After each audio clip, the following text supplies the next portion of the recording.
You're listening to Morning Edition on this Tuesday here on WCBU. I'm Ryan Denham, sitting in for Rich Drager. Eric Sorensen is the only meteorologist serving in Congress. The former TV weatherman is looking to help shape federal policy to help keep Americans safe from weather disasters. Eric Stock reports. For about 2 decades, Eric Sorensen advised his TV viewers when to get to the basement when a tornado was coming or when to get off the icy roads. My job today is very much, I don't want to say it's the same.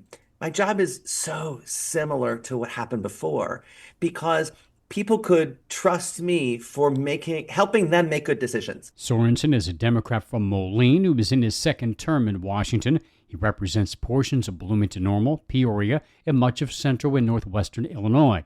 Sorensen says he'd like to see the federal government take a more proactive role in more accurately forecasting the weather and warning the public when precautions are necessary.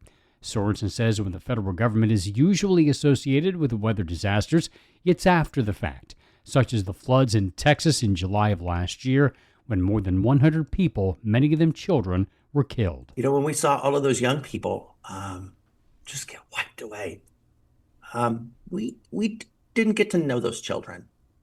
But also, the first thing that happened after that disaster that really bugged me was the fact that people lost their life, and now we're not going to do anything about it. Sorensen found a Republican colleague, Congressman Mike Flood of Nebraska, another former broadcaster, to help form the Weather Enterprise Caucus. It's a group of lawmakers who will assess weather forecasting and research and examine the weather's impact on the economy, national security, and our general safety. Sorensen says a more proactive federal government is necessary as the number of meteorologists decreases during a time of media consolidation and more people rely mostly on weather apps to keep them safe. The thing that thing can't do is explain how the weather works.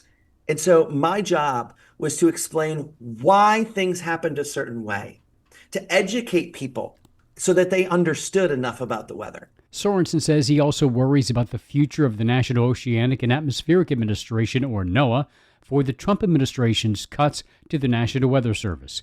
For example, Sorensen says when Elon Musk's Doge budget-cutting enterprise fired National Weather Service electricians, it turned hours-long Doppler radar outages into weeks-long outages. We were losing the ability to see tornadoes because the equipment was failing.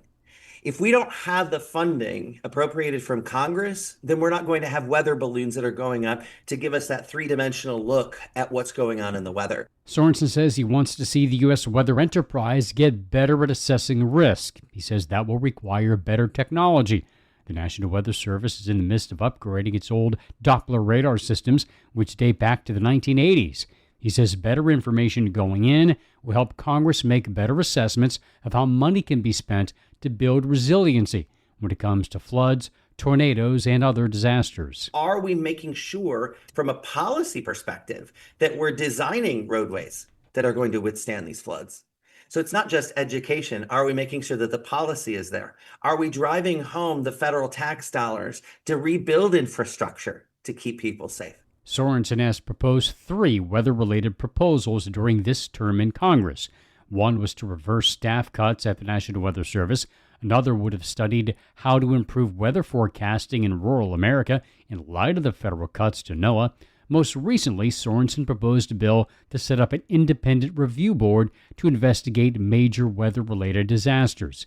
None has gotten a hearing so far. Sorensen says weather is not a partisan issue. When you look at where most of the severe weather occurs in this nation, that's red states. That's why I don't want to say it's easier to make this bipartisan. That's why it was bipartisan from the start. Sorensen says if the Weather Caucus can save one life, it'll be worth it. I'm Eric Stock. You're listening to Morning Edition here on WCBU, Peoria Public Radio, part of the NPR network.